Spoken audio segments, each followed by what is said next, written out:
with it, first of all. I thought it was a very, very competent and composed performance. The 3 points are massively welcome when we've lost 3 out of 4 in the league, but the manner in which we did it was as pleasing as anything today. From the first minute I thought we played well, we were on the front foot. It was just whether we could create enough chances or somebody get us a goal today. Christie's had one long range shot to save, very, very little else, which I thought we defended well, kept the ball well. We just needed a break in the box. Hello Mr. Clough. Now, hear me out. I'm convinced he actually listens to this podcast. Exhibit A, well, on Friday I suggest playing Ollie Clark at centre-back, Kieran Wallace at left wing-back with Stephen Quinn just in front. And then, lo and behold, come the team selection at 2 p.m, what has Nigel Clough done? Clark at centre-back, Wallace at left wing-back and Quinn just in front. What happens? We go out onto the pitch and come 5 p.m, bosh, 3 points are in the bag. I wonder what else we can suggest. Well, feel free to come and have your say on your team in the comments on the live feed and make your suggestions, as over the next hour or so we'll discuss a spotless defence at Spotland, the influence of the subs, cup draws and the old club versus country debate as the World Cup is just around the corner. This is the show for the fans, by the fans. Mr. Clough, I hope you're sitting comfortably.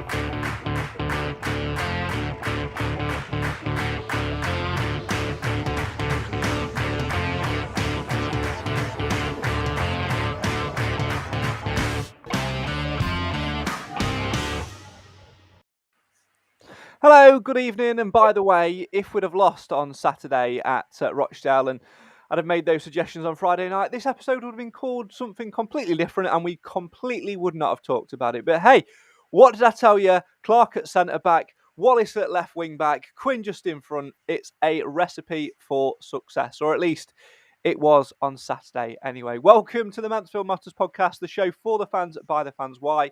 Because Mansfield always matters. We're back virtual this week, and joining me to discuss all things Mansfield Town as we look back at Rochdale and throw lots of other things into the recipe bowl in between as well. We say hello and good evening to the Edwinstowe stag, Mr. Clive Parkin, who, are you awake now, Clive? You were nodding off in the intro. Yes, I've taken some illegal drugs. I'm fine. Legal, did you say? No. Oh, right, okay, we'll move quickly on. And Mr. Alan Wilson, who was soaked to the skin this morning doing his rounds, but he's nice and dry now in the comfort of his own home with a dog by his side, a little bit like me. Evening. Good evening, Craig. Good evening, everybody. Yes, little caveat for everybody out there as well. At some point in this podcast, there'll probably be some dog barking and maybe me having to run to the door behind me to let Harry out. So, Bonfire Night, of course, was about 7 months ago, and people still letting off fireworks and spooking dogs. So whoever you are on the Bellamy Road estate, be ashamed of yourself. I've got one very, very upset dog who is currently live behind me. I actually can't move my chair back because I will actually run him over. So just be warned of that. Right, shall we delve into all things football? As always, come and have your say on your team in the comments. Let us know your thoughts on... Let us know your thoughts on everything Mansfield Town related, whether it's to do with the weekend or Stags in general. We want to hear your thoughts. Stags Chat has kicked us off tonight, and by asking this question: what do the panel think a decent lineup would be, especially as it seems to change every single week with different injuries and permutations and things like that? I have to say, Alan, when I saw the lineup on Saturday afternoon, I was a little bit concerned about the pace, but it did its job. What would your perfect lineup be if everybody was fit and available? A winning one. It would probably be Pim in goal. I'm going to say this is on the spot, isn't it? Pim in goal. I'd have Hewitt, Harbottle, Hawkins, Macker. Midfield, probably Maris, definitely. Clark, definitely.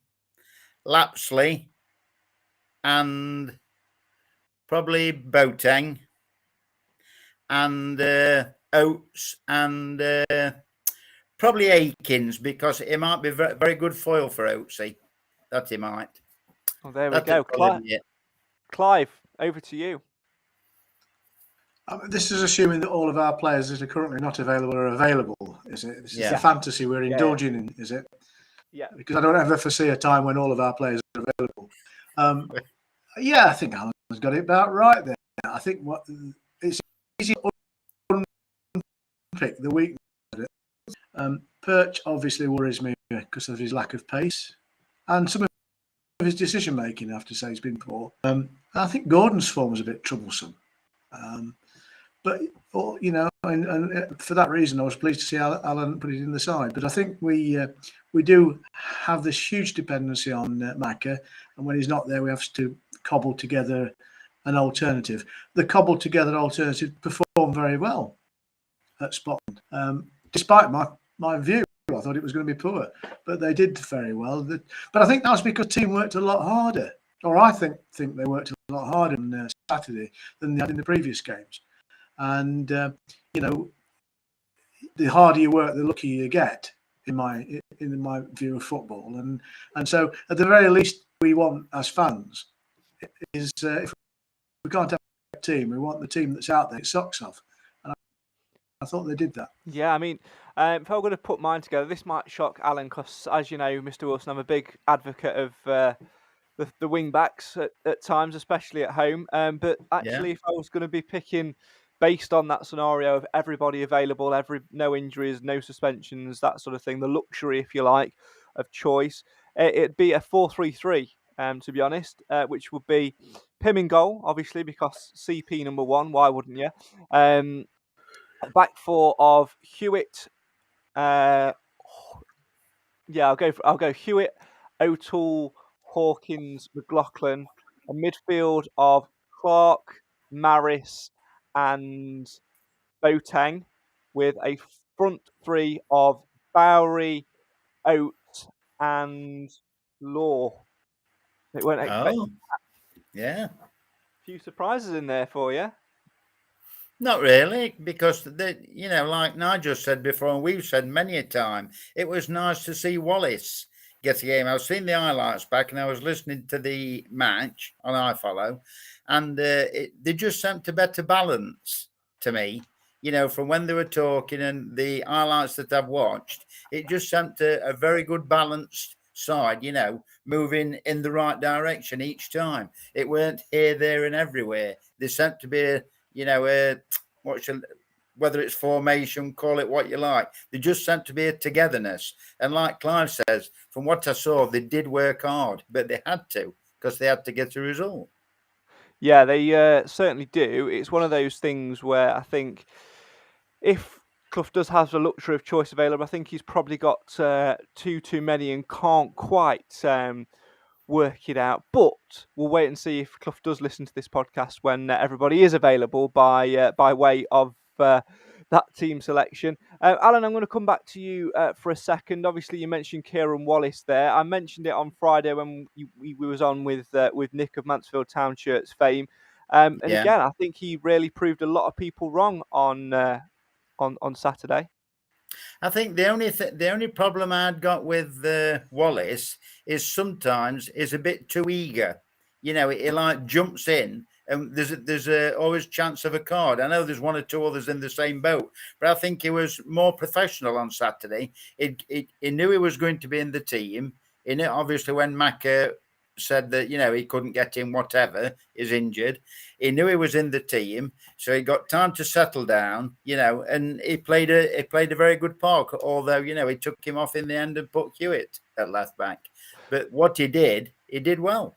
Yeah, he certainly did. Clive, I think having Stephen Quinn in front of him as well really helped him out on Saturday because it gave us something which we were missing: a natural left-sided balance. Yeah, and there's no denying that what Quinn has in abundance is experience. What he hasn't got enough of is energy now. So the best will in the world is an hour player rather than an hour and a half player. So it's not the solution, but I think it worked well while it worked well. Before I get too carried away about the result, which was a great result, by the way, but before I get too carried away, we beat a very poor team 1-0. And I think we're showing signs of working together very well. I was very pleased to see Boateng have a good game. And his cross that resulted in the goal was divine. That's all we need is decent service for somebody to get on the end of it. We haven't got an out-and-out striker on the field, so you rely on the Marises of the world to be in the right place at the right time, and it worked okay. But yeah, you're right. I mean, the lad works very well and fills that left-hand slot quite nicely. And when he's got time on the ball, he's better than anybody. Well, he's as good as anybody in this league.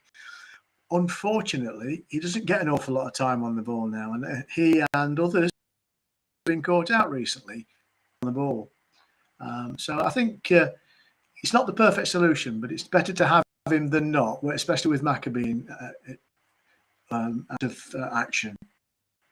Yeah, but it just comes back to my old grumble about the players being perpetually injured. But go on, carry on.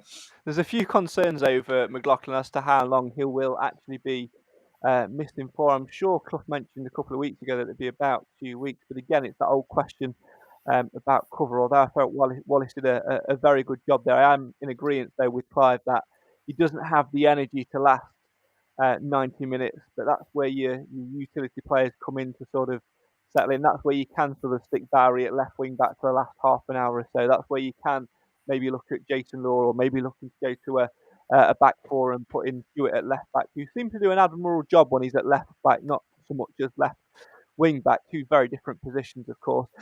Keep your comments coming in. Have your say on your team. Daniel said this about Wallace. Wallace, I feel, could be a player that's underrated. I do get nervous when he's on the pitch, but if he's got a partnership going with players around us, then that could be promising. It certainly showed that from what I saw on Saturday, Alan. And to be honest, it was the type of game where he wasn't troubled too much. You know, Tyree Sinclair was down that side. I didn't get in behind him that often. And in the end, Kieran Wallace had a very steady game. And I think if he just builds his fitness up, I think he could not give Nigel Clough a real headache, especially when we've got to go to places and stay tight.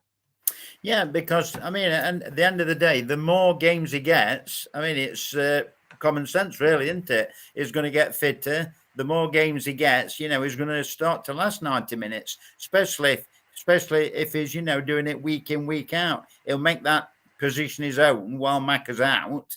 And, you know, it can only bring fruition. But he did do a couple of runs down the left-hand side I saw on the highlights, you know, like Macca does. He's not quite Macca, don't get me wrong, but he tried his best, and he played rather well, I thought, you know, for what I saw. It really does give us that a little bit more stability in terms of being solid away from home. Quite often, Clive, we have been caught in behind when we've got our fullbacks forward, but Wallace just allows the midfield to spread and do the job. Yeah, I think Wallace is a better player than what we've seen of him so far. I think he needs time on the pitch to develop and to form partnerships. I don't think he's the brightest, most intelligent player, and I think therefore he needs to be kept in fairly simple control areas. But what he does well, he does well. And he's quite a star. So, unlike some of our team, I think he can stand some of the robust contacts he's going to get in the game. I thought he played well. I have to say, I'm not a huge fan of him. I'm not being honest, but he proved his worth on Saturday. And if he can do that, then you know everybody's opinion will improve. I'm sure of that.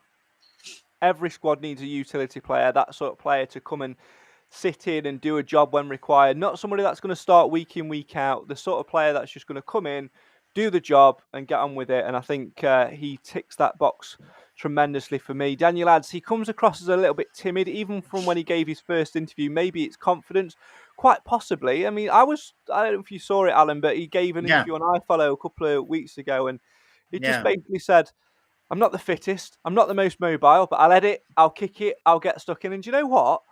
In today's modern game of, you know, trying to do fancy flicks, sometimes we forget this is League Two, and what we actually do want is someone who will head it, kick it, tackle and get stuck in and just do the job. And I actually found it quite refreshing. He knows he's not the best. He's not got like 100 rated pace. He knows he's not, you know, going to be playing week in, week out, but he's just content to play for the shirt. He just wants a chance, doesn't he? And that was what came across to me in his interview. He's a very likable lad, very down to earth, honest type of guy, or he seems to be. And I agree with Daniel. He probably is a little bit timid because, you know, he hasn't been playing. He's been injured. He's just coming back from injury. So give the lad a chance, because I just think it worked well on Saturday. Yeah, he also adds Daniel at the bottom, Sunday League style, and you know what? Yeah, he is, but that's what you need. I think sometimes you just need that old-fashioned. I'm doing my job. It's that stereotypical worker who gets up in the morning, goes out, does the job to the best of their ability, collects the paycheck, goes home, and is content with everything that comes with it. And you know what? Fair play to the lad. Keep your comments coming in. Have your say on your team as Adam has done. For us to turn a corner, we need to get over going around in circles with a disrupted rotation of squad. Would love a settled lineup, but we don't have that currently. Going to be more weeks of fishing for a make-do formation. When it clicks, oh boy, should it click. Will that be this season? I think deep down, Clive, it could be this season, but I think there's a certain time limit of when it needs to click in terms of getting everybody fit and available. And I still don't think we're quite over the blip period yet. We've still got another couple of weeks, in my opinion anyway, of having a few games which you're going to be watching with gritted teeth.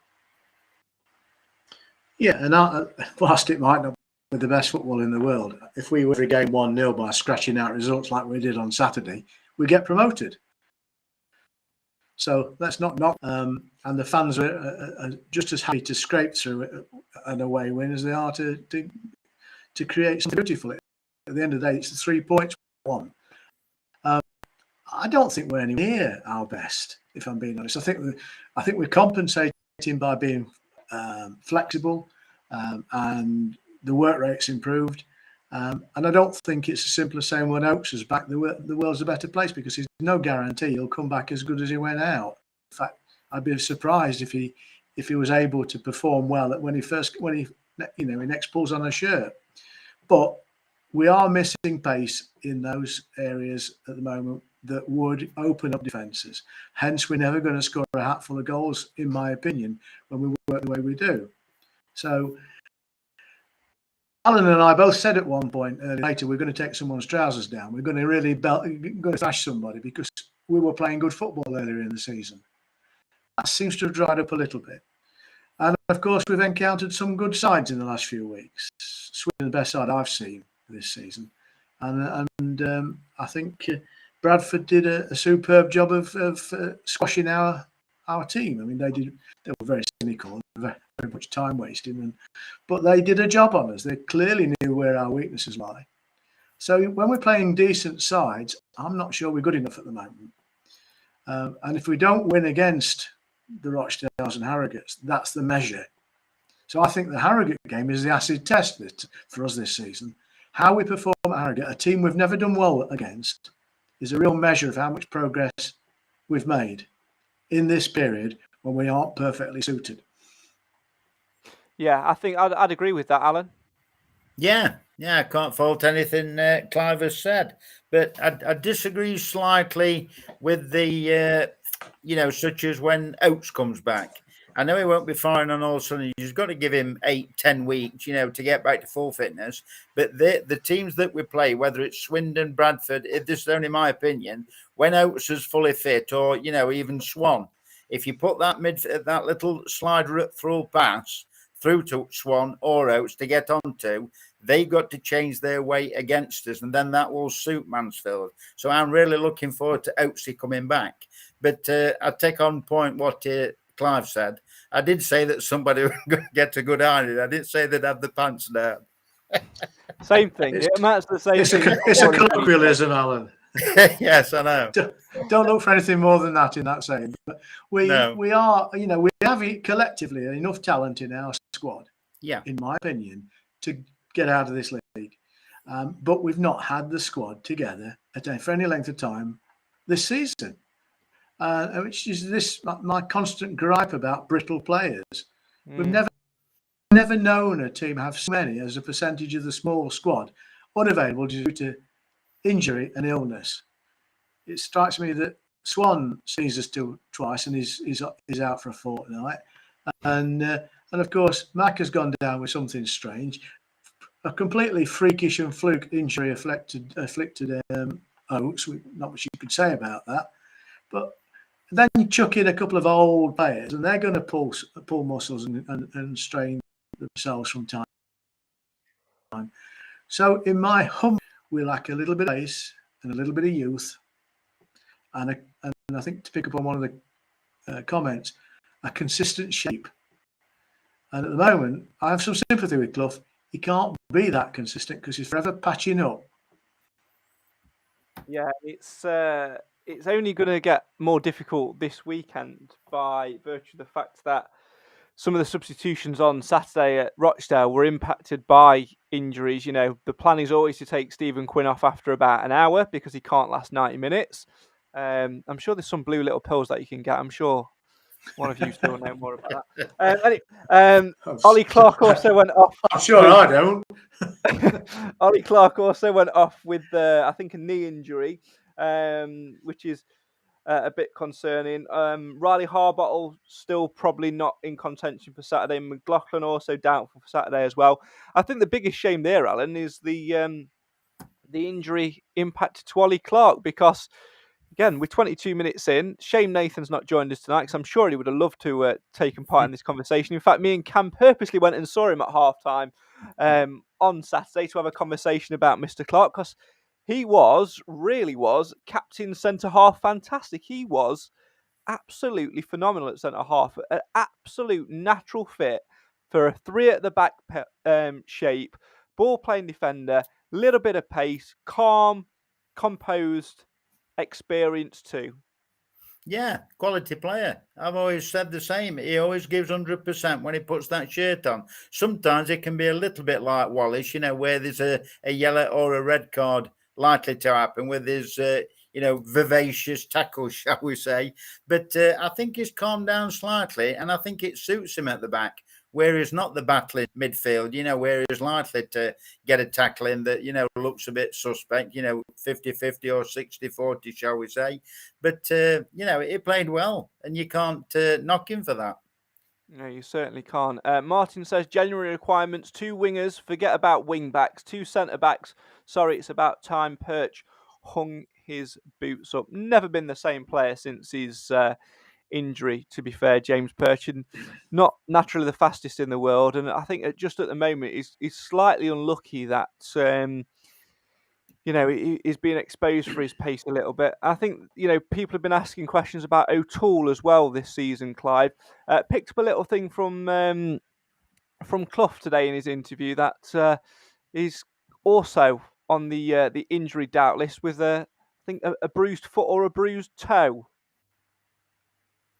I'm not surprised. I think they take it in turns to have the treatment table. He should be a big bloody thug of a player. He always seemed to be a thug of a player when he was playing against us in the past. And since he's let his hair grow, he's turned into some sort of librarian. Things should bounce off the man. He shouldn't be hurting himself at all. I've no doubt it's genuine, but it does frustrate me in this modern footballing world. I remember when players we had one substitute and players played on with broken legs. I'm going to say the thing is, though, he hasn't had much. Sorry to interrupt, Clive. He hasn't had much game time, has he? If you get his like Wallace, if you have a run of games, 4, 5, 6 games, we could see the old O'Toole that was signed in the first place. We will only see the old O'Toole when somebody pins the bugger down and shaves his ear off. Again, as part of the perfect back lineup, he's fine, and he's always said he's got ambitions to play in front of the back four, and that's a luxury we don't actually need at the moment because we're awash with midfield players. So he's in a bit of a cleft stick, but he's got years, and therefore he's got the advantage of experience, and he isn't as slow as Perch is. I mean, he's got a degree of pace about him. But he's at the end of his career, and we're going to get another year out of him, and that'll be it, I would have thought. So we have to find somebody to fill those positions. A bit like Harbottle, who's got a bit more mobility about him, but he hasn't got the experience to fall back, make some silly mistakes. That's part of growing up in football. Interesting comment from Daniel. Has anyone heard that the funds for players have been cut, and we aren't looking at adding additions? Now, it's something. I wouldn't say it's necessarily a concern that I've had for a while, but it's something which, as a business, when you look at Mansfield Town Football Club from a business perspective, that you have had to take into consideration. Don't forget, we're still having the impact of the COVID season where we had no generated income from a match day to contend with, and at the same time having to pay off a manager, pay wages to players which were way too high, sometimes pay up contracts. I still think we're feeling the effects of that. And one of Clough's first tasks, Alan, when he came in, was to trim that budget and to sort of to make those cuts and ties. We were all frustrated to see, and are all frustrated to see, Andy Cook thriving so well at Bradford and banging the goals in that he is doing. And you think that the way that we're playing at the moment, with the shape that we're playing, Andy Cook would be a perfect fit for that. But the reality of the situation is his wage in where we are his wage for where we are pays for probably at least 2, possibly even 3 players who can go on and play in 3 different, or in Clough's case, 7,563 different positions. But I think we have to take that into consideration. I do have a little bit of a worry that we're not as proactive as we could be in the January transfer window, although deep down, I have a feeling that if we are in 4th or 5th position and only maybe 2 or 3 points off of the top 3 in January, there might be a little bit more loose rope, shall we say, on the transfer budget checkbook. Well, it has done that. Every club that he's been to, that's what he's renowned for, isn't it, Nigel and his and Andy and all the rest of the crew? That's what they're very good at. And they're trimming wage bills, trimming squads, whatever, and they're still doing reasonably well. And we have got injuries. So like we've said before, when like a 19-man squad, when 18 are fully fit for a change, if possible, if that ever happens, we might see the best of them. But it's like one of the other people said in the comments, it's better. I mean, we proved it last time when we went on that run. We had a reasonably settled side. And it was the same thing over and over again. We were beating teams quite easily. And it's the settled side that does it, because people know the jobs and, they know what formations they're going to play. When people are injured, you have to change and chop it about. Clive, what's your feelings on this? Do you think there's a handicap on the transfer budget? Has it been slashed? It may well be that the club has said to the team management, this is your budget, try and work within it. In fact, they may even have given them an incentive to work below it. And that wouldn't be unreasonable in a business setting. Put them on, if you like, a profit share or a cost saving share. I'm slightly uncomfortable with the whole thing, because I don't think our squad's big enough. If we're going to have players of a certain age, you're going to have players who have reputations for being injured, easily injured. You can't run with a tight ship like we've got. And it's at odds with the luxurious management team we've got. I mean, if we're not interested in recruitment, why do we need to retain a recruitment specialist in the guise of Clough Junior? And in fact, if we're going to judge the recruitment team on the last couple of recruitments we've done, I wouldn't give them too much credit, because I don't think we've been that good in the market. You could argue they had some bad luck because a couple of key acquisitions slipped through the fingers at the end of the day, and that will happen.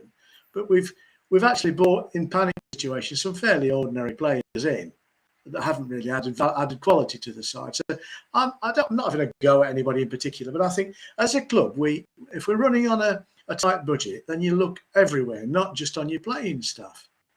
I mean, clearly we don't invest enormous amounts of money in turnstile operators or people to clean the stadium, or, I'm being cynical now, but the reality is, as a fan, I'm looking for an experience when I go and watch my football team.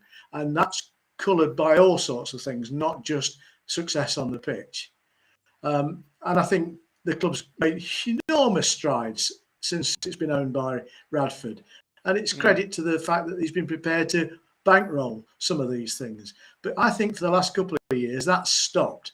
I think they've decided they've got to run it as a proper business, and therefore it needs to be profit neutral. And there's nothing wrong with that. You can't lay any blame at COVID, because every team in the country's had COVID to deal with.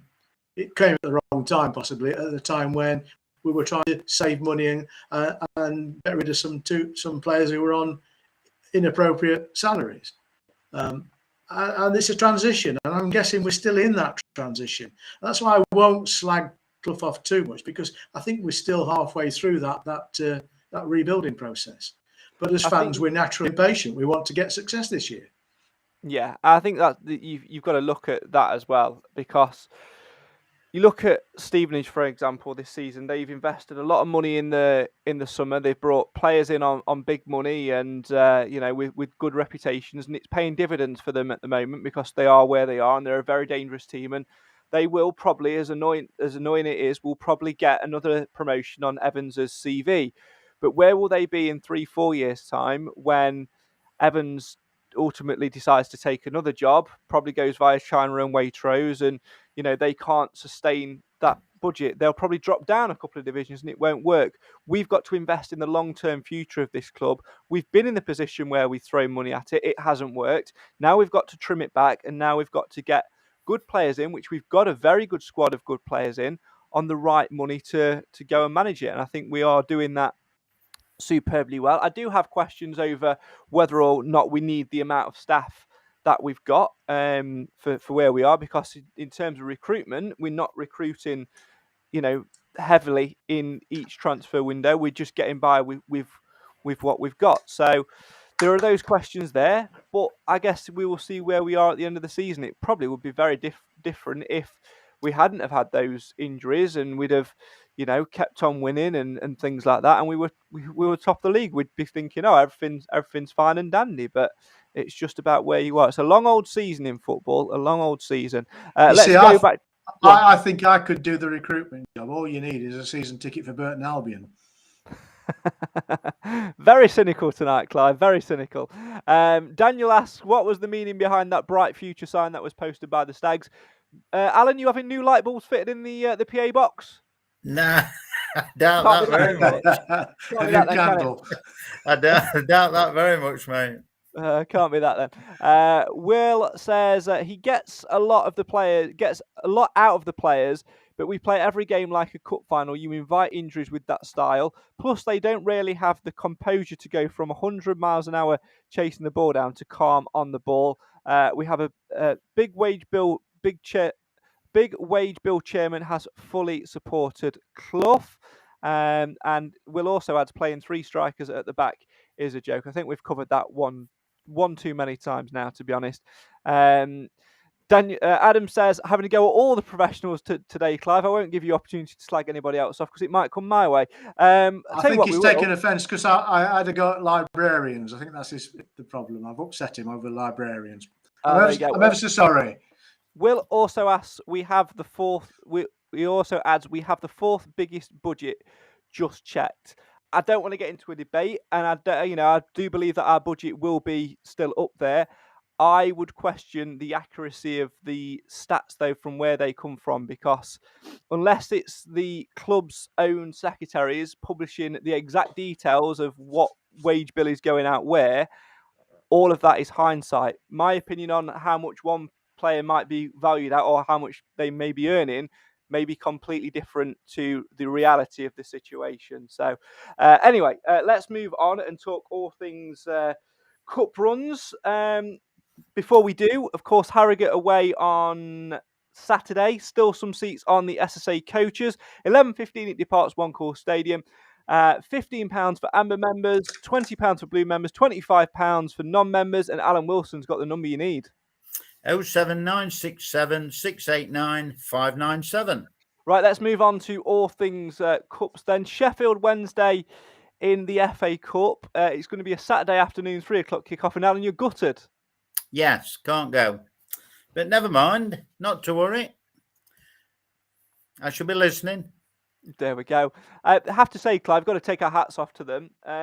Ticket prices, very, very reasonable. £10 for adult, £5 concession. Tickets selling very, very well. It'll be a complete sellout, I think, in that away end at Hillsborough. Yeah, I think failing to get a home tie is disappointing. But if you couldn't get a home tie, I don't think we could have asked for much better than Sheffield Wednesday at Hillsborough. And for many of our fans, they will never have been to Hillsborough. So I think it's exciting, and it's literally an hour and a half up the road, isn't it? So it depends which way you go, of course, and how you're travelling. But it'll be an experience, because actually Sheffield Wednesday are doing very well in their league at the moment. And it'll depend how seriously they take the cup competition, I guess. But that's true for both teams. I'm looking forward to it. I'm looking forward to Harrogate. I think we're going to win at Harrogate. I think we have a really good chance of coming away from with Sheffield with something. Especially when there's a replay to be had if needed. Yeah, that would be nice. I think Stevenage is going to be a real test for us, but we've got this whole raft of away fixtures now. Given what Clough said earlier about us seeming to be more confident away from home, that's not a bad thing. It's not. I don't think Clough will be fancying a replay, though, Alan. I don't think he'll want another game to add into the mixture, especially when you consider that we're also very likely to have a trip to Goodison Park added into the fixture list. Now, I've got conflicting feelings on this, to be honest. I'll have a little rant after you guys have shared your opinions. Well, I'm hoping it's Goodison. I mean, if it's not at it is Goodison. According to the chat, it's Goodison Park. It's definitely Goodison. It's going to be at Reneth Welfare then, isn't it? Providing I can finish work early enough, I would love to go to Goodison Park, but that's only my personal opinion. Now, you see, the thing is, for me, I'm all for a trip to Goodison Park, no problem, because it's a new ground for every Stags fan, really, unless they've been to watch a neutral game. Stags have, I believe, never played there. Also, it's a ground which is going to be shutting its doors, I think, at the end of next season as well. The only annoyance I have is we're not playing Everton. We're playing Everton under 21s. Therefore, it's not going to be the same experience. It's very likely to be more away fans than there are home fans. And it's almost like the EFL have gone back on what they wanted to do with the competition in the first place, because a couple of seasons ago, even if you won the group as an under 21 side, you would then be away because of things over the crowd and things like that. That frustrates me because it's constantly chopping and changing. It's like they don't know, and we're being asked to move the fixture. It's not even going to be a Tuesday night. It's probably going to be a Wednesday. It's just an annoyance. I would much rather get them in the FA Cup and go to Goodison in the FA Cup than go there on a Wednesday night where it's going to be empty, soulless, against some under 21s kids who, to be fair, are quite a decent standard, when it could be at home and probably should be at home as well. Yeah, well, it is what it is, Craig, isn't it? The powers that be, it's like when the draw came out a little bit later on. Was it Manchester United are playing Wolves under 21s? So, I mean, who plays, where do they play type of thing? They'll probably play at Salford, no, Manchester United under 21s probably. But it is what it is. But I will go just for the sake of going to, Goodison and watching my team. Because, like you said, with not much crowd there, blah, blah, blah, everything else that you've stated. But also, we won't be having our full squad out either, will we? No. It is what it is, I'm afraid. But it'll be a nice trip out, nice ground, and hopefully progress to last 16. I think the competition for me, Clive, has got to change. I like the competition. I think it's a club like us, I've said on a number of occasions, should be pushing on to do well in it. The prize money's decent prize money for our level, especially in the group stage. But get rid of the under 21 sides, bring conference clubs into it, keep it north and south, and make it much more competitive. Everton away is great. Everton under 21s away. Will you be going?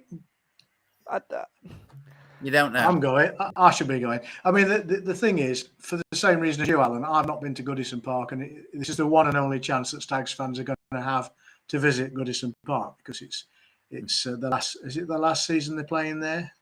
I think so. Moving to Bramley Dock next year, I understand. It maybe the year after. I don't know, but we're not likely to confront them again in any competition. So I think I've got, whether I want it or not, I've got to go. I'm duty bound. Craig, I'm not a big fan of this competition. I think it's a mishmash, and I agree with you that we shouldn't have put younger Premiership squads in there. I just think it demeans the whole competitive nature of a competition. Sorry to cut you off. I have another niggling doubt as well, and I'm sure this is probably just me being picky and stupid, and maybe highlighting something which isn't even there. But of course, we've got the World Cup to contend with now, which means it's the international break for Everton. Not all of their senior side are going to be going to the World Cup. So there's going to be a fair few players who will meet the remit for the under-21s, to Yeah. play the older players. I don't think that's necessarily fair either. Someone needs to have a little look into that. I don't think they'll play senior players because of the World Cup. I think they'll do what all the other Premiership sides are going to do during the World Cup. They've got players who are not involved in the World Cup. They will give them holiday, and it'll give the squad time to recruit people who've got injuries, etc.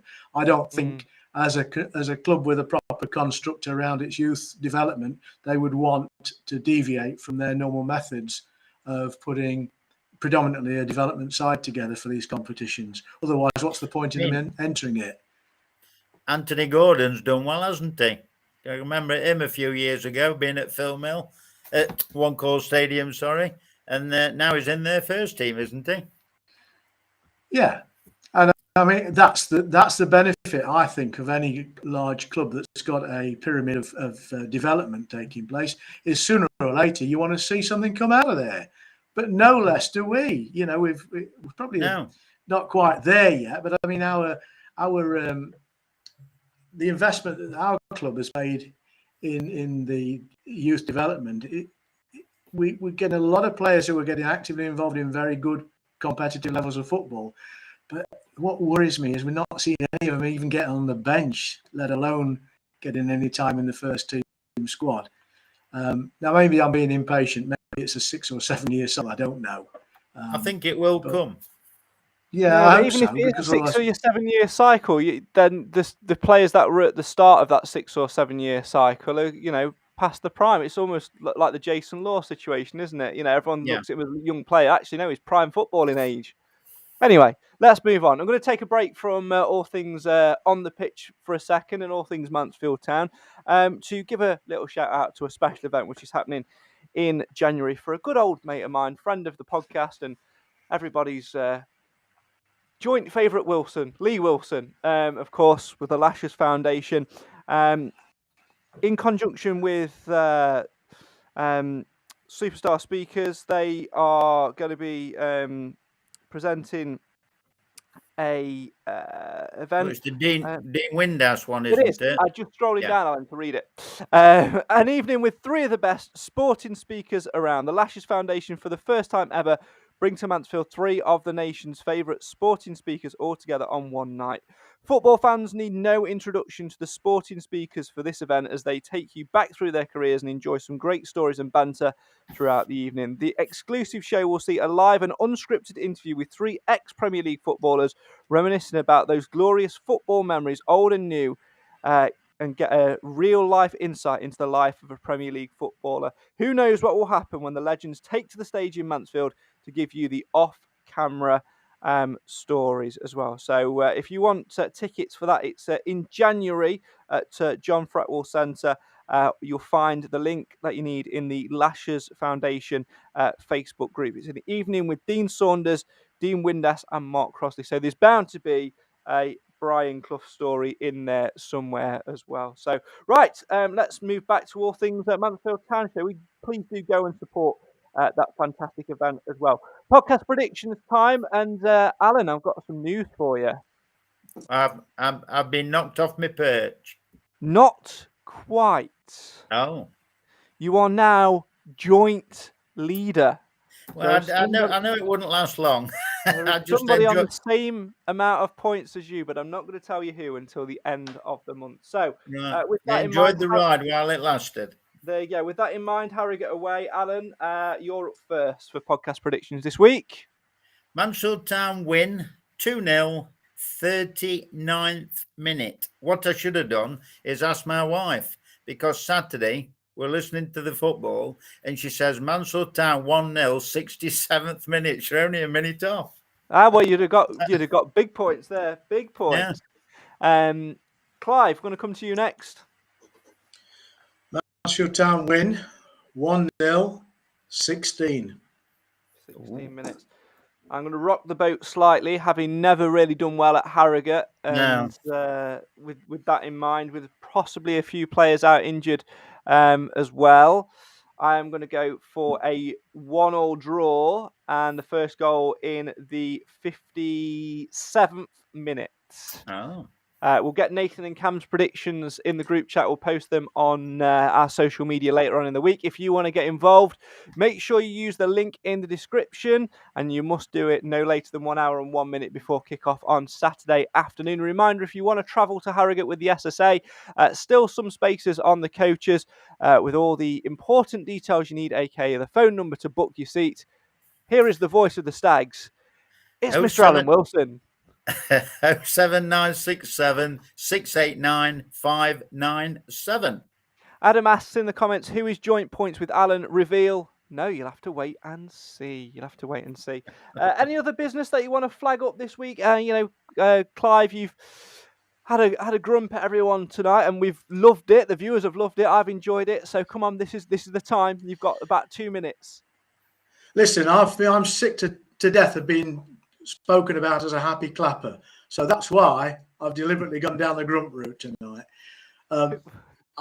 I've supported Mansfield Town for a long time, and it's a love-hate relationship, and whatever happens, however crap they are, I'll still be a supporter. So from time to time, you're entitled to vent your angst.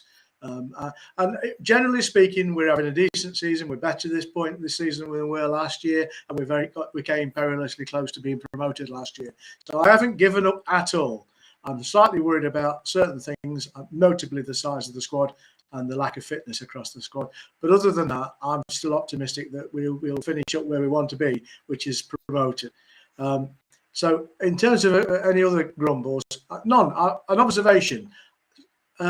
Rochdale, nice little ground, proper accommodation for the away fans down the side, good seating, good leg room, decent buffet bar and space beneath the stand, and a cracking fish and chip shop behind it. What more could you ask?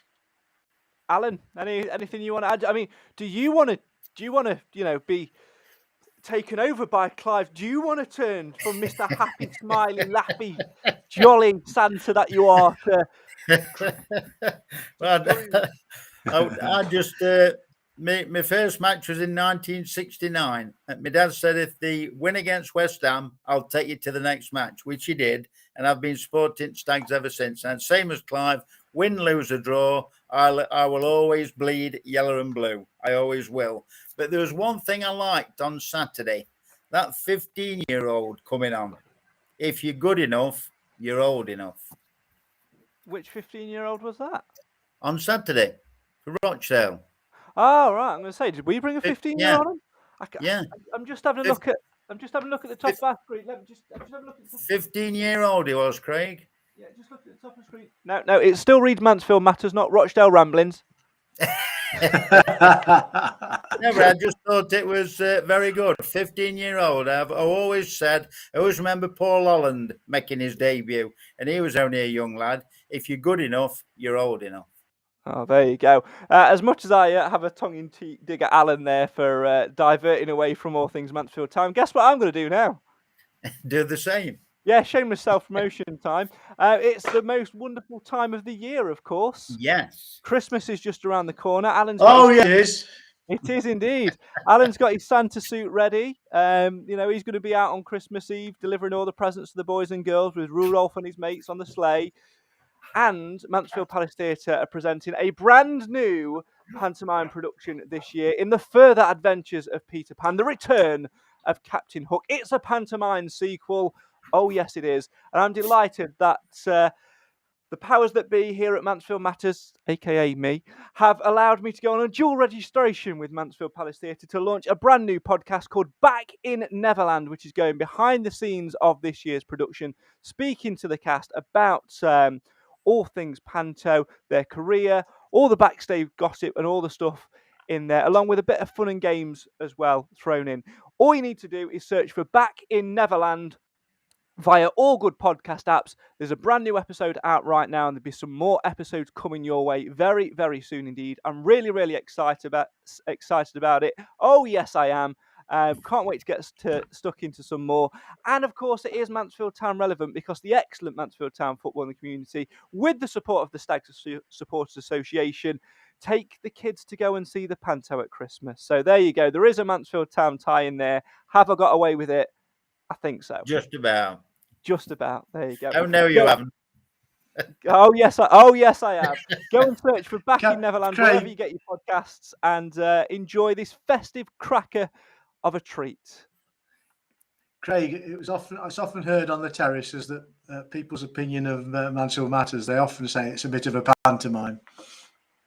Well, there we go. I'll be the Joker. Alan can be the fairy godfather. Thank you. I wonder which way you were going then. And Clive, you're the Panto. Tinkerbell. Make your own minds up. Search Back in Neverland wherever you get your podcast. We'll be back sometime next week with all the usual stuff as we talk all things Harrogate and look ahead to whatever games upcoming after that. FA Cup action, I think, next week, isn't it? So there you go. Make sure you keep following us as well. Also, a quick note as well. That I've done a little bit of tinkering behind the scenes this week. I've changed where we upload our podcasts to. It shouldn't affect you getting your podcasts in the stream. However, if you do notice it missing, give me a shout and let me know. I'll do some digging into it. It basically means that rather than paying money every month to host the podcast, we save some money. So there you go. And it's actually a better platform as well. But there you go. Thanks so much for listening, for sharing, for commenting, for getting involved. This is the show for the fans, by the fans, and in true Panto fashion. Oh, yes, it is. Oh, no, it isn't. Oh, no, it isn't. Oh, yes, it is. How do we get away from this? Oh, yeah, just press this button. Just say.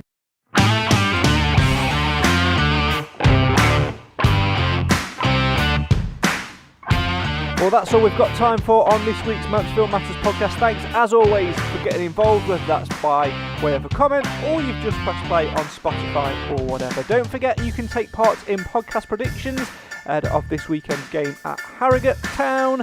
The link that you need is in the description, and as always, you must submit your guesses by no later than 1 hour and 1 minute before kick-off on Saturday afternoon. We'll be back next week at some point as well with your latest instalment of the Mansfield Matters podcast, where we'll talk all things Harrogate and have a look ahead to fixtures to come as well. This is the show for the fans, by the fans. Don't forget to like, rate and subscribe and do what you do on all the podcast platforms, and keep following us on all things social media to find out when we're next going to be live and when your next instalment of Mansfield Matters is going to be out and ready for your ears. Thanks as always for listening, for watching. Have a great week. Come on you Stags on Saturday, and we'll see you next time. Oh, and Mr. Clough, I don't know what suggestion to make here, to be honest. I'm sure we'll think of something.